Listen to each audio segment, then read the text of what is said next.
Diyan kay Jamagno. Ang sabi ni Jamagno, bakit daw ang mga diskaya ay pinaburan?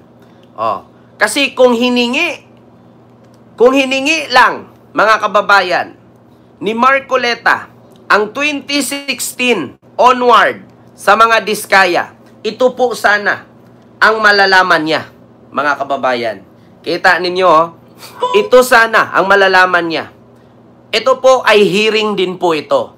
Tignan ninyo kung gaano kalaki din. Ayusin na natin ang Las Piñas. Sa mga bilyar. Grabe. 5 bilyong proyekto. Papunta lahat doon sa mga negosyo nila. 5 bilyong proyekto na mga kalsada na may kinalaman sa DPWH na punta lahat sa proyekto ng mga bilyar. Biruin mo, nagpapagawa ng kalsada, DPWH ang gumastos, gobyerno, pero ang nakatayo, mga bahay na binibenta nila, ito po ay sa hearing. Phase 1, more than 90 million hanggang phase 3. Hinabol po yung 140 million. Sinong kontraktor? Sinong kontraktor? Pamangkin nila. Pamangkin ni Bilyar. Tama na po yan. Kaya isa yan sa rason, mga kababayan, na hindi hiningi ni Marcoleta ang 2016 or 2022 pabalik sa 2016 kay mabubutasan ang mga bilyar.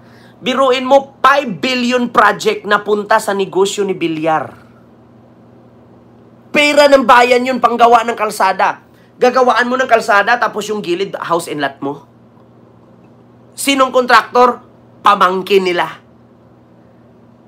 Yan ang, kaya ngayon ang mga Duterte, isa na si Pulong, nag-iingay. Mga kababayan. Bakit? Kasi mauungkat. Tignan mo yung kalsada, mula sa kalsada sa Maharlika Road, National Highway, o Maharlika Highway, papunta dun sa bahay ni House Speaker Pantaleon Alvarez. Pera yan ng gobyerno, pinagawang kalsada, pero saan napunta? Doon, papunta sa mansyon niya. Diba? Mauungkat yan. Hanggat hindi nyo inaalis po yung D dyan, malulunod ang Las Piñas. Diba? Ayusin na natin ang Las Piñas. Grabe. 5 bilyong proyekto. Papunta lahat doon sa mga negosyo nila. Kaya nga sabi ni Jinggoy si Bilyar, alam niya yan eh. 450 million. So 5.400. At sabi mo sa akin, mag-appeal ako kay Secretary. Inimbestigahan ko kung ano yung 100, yung 450 million, 140 million. Gagawa na naman kayo ng kalsada doon sa lupa nila. Phase 4. Phase 1. More than 90 million hanggang phase 3. Hinabol po yung 140 million. Phase 1, phase 2, phase 3. Phase 4. Ang kalsada, akala mo ang may gawa, sila. Yung pala, DPWH. Si Mark, tahimik lang. Diba, Ma'am Bit M?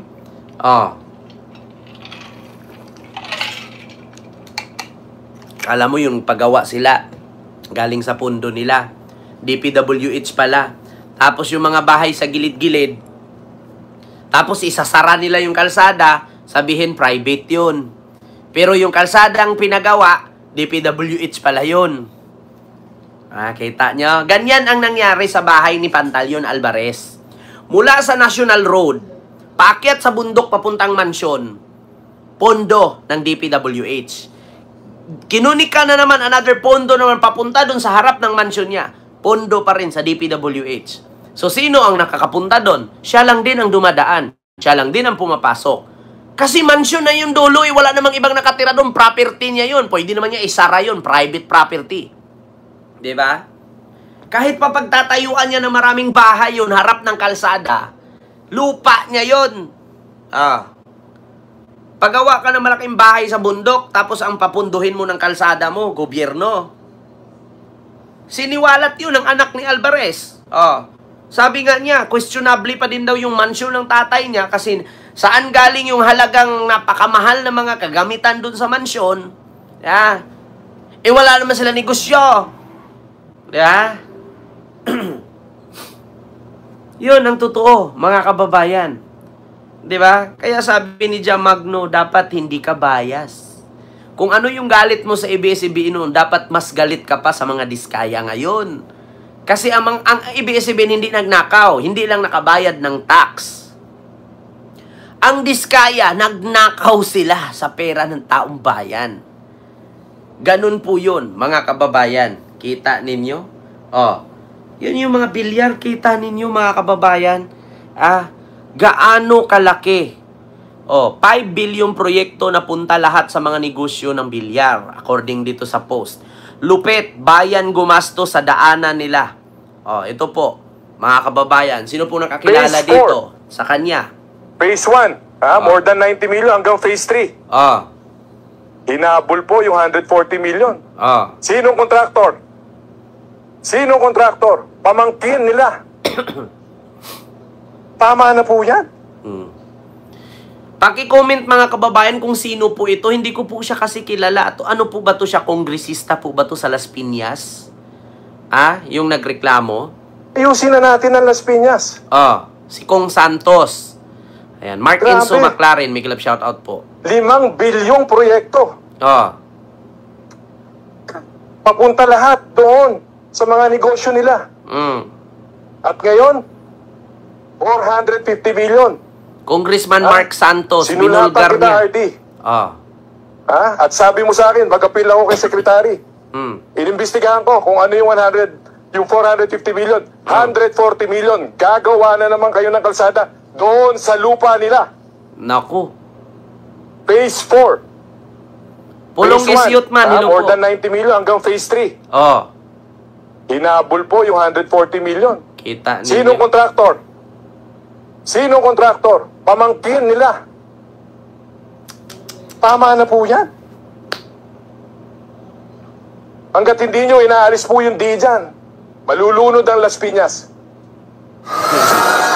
Kita ninyo, binulgar mismo ni Mark Santos, congressman, na tumalo kay Cynthia Villar ngayon. Siya mismo nagbulgar, binulgar niya. Yung mga kalsada pala papunta sa kanilang housing business. Pera pala ng DPWH yung pinagawang kalsada. Tapos doon bahay niya. Halimbawa, mga bahay ito. Ayan, ito, bahay ito, lot 1, 2, 3, 4, 5 hanggang 100. Yung kalsadang ganyan, DPWH ang gumastos. Pero yung kalsada na yun, private property yun.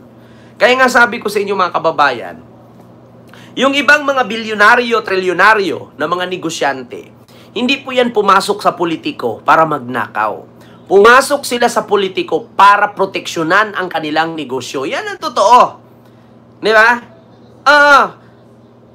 Yung mga bilyar, hindi yan pumasok sa politiko para magnakaw eh. Bakit? Ano bang nanakawin nila? Mayaman na sila. Pumasok sila dyan para proteksyonan ang negosyo nila. Yun lang naman. Napaka-simple. Halimbawa, ako si Kent, isa akong bilyonaryo. Ang negosyo ko, mining. Minahan. Lahat ng klaseng mamimina, pinasok ko. Bakit ako papasok bilang mayor? Bakit ako papasok bilang congressman? Para maproteksyonan ko yung negosyo ko na kapag maghingi ako ng permit, walang kuskus balungos. Pasok agad. Bakit? Mayor ako eh. Sino panghahad lang? Ako lang din naman ang pipirma. Hindi ko na kailangan magnakaw sa kaba ng bayan. Kasi bakit? Mas malaki naman kikitain ko sa minahan. Diba? Kaya much better na papasok ako bilang mayor para pag humingi ako ng permit, makakapagbugal ako ng lupa. Pwede kong butasin yung lupa kasi ang permit ako lang din naman ang pipirma. Meron nga akong nalaman na ganyan eh. Isang politician, artista ang jowa, may negosyong sports car.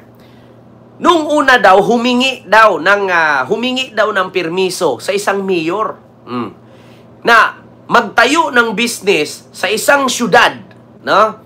Ng isang sports car. hindi pinayagan ng mayor. Pangalawa, yung mayor na yung tumakbong presidente, hindi nanalo, yung ate niya, tumakbo, nanalo. Humingi ng permit para tayuan nung kandidatong pagka-mayor ang lugar kasi may sports car business. Hindi pa rin pinayagan nung ate nung mayor na tumakbong presidente. Ngayon mga kababayan, no, nung kasagsagan ng eleksyon, tumakbong mayor itong negosyante ng sports car. Kinalaban yung mayor na tumakbong presidente. Hindi nanalo kasi ang sabi, itong mayor na to bininta yung mall, itong mayor na to bininta yung simbahan, itong mayor na to bininta yung clock tower sa kakakuda ni businessman. Sports car at sabon yung business niya. Ang jowa niya artista, na may hawak na brilyante. So ngayon mga kababayan, hindi nanalo itong businessman.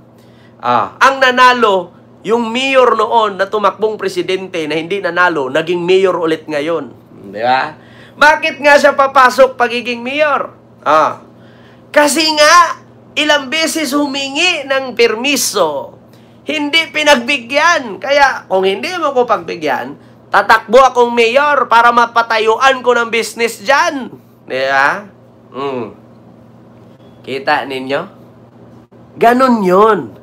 Kaya sabi ko sa inyo mga kababayan, yung iba dyan tumatakbong pumapasok sa politiko, hindi sila hindi sila pumasok dyan para magnakaw. Pumasok sila dyan, mga kababayan, para protektahan ang kanilang negosyo. Kaya, alam nyo na, tingnan nyo. Congressman Mark Santos ng Las Piñas, binulgar ang ginawa ni Villar. 5 billion. Kalsada. Gawa ng DPWH, pero phase 1, phase 2, hanggang phase 4. Negosyong lupa nila yun. Yeah? So yun lang mga kababayan. Yung aking isang reaction. Ito pa, sunod mga kababayan. Ito yung sunod mga kababayan. Ito na, si Pulong. Nako po, ito na mga kababayan. Si Pulong Duterte.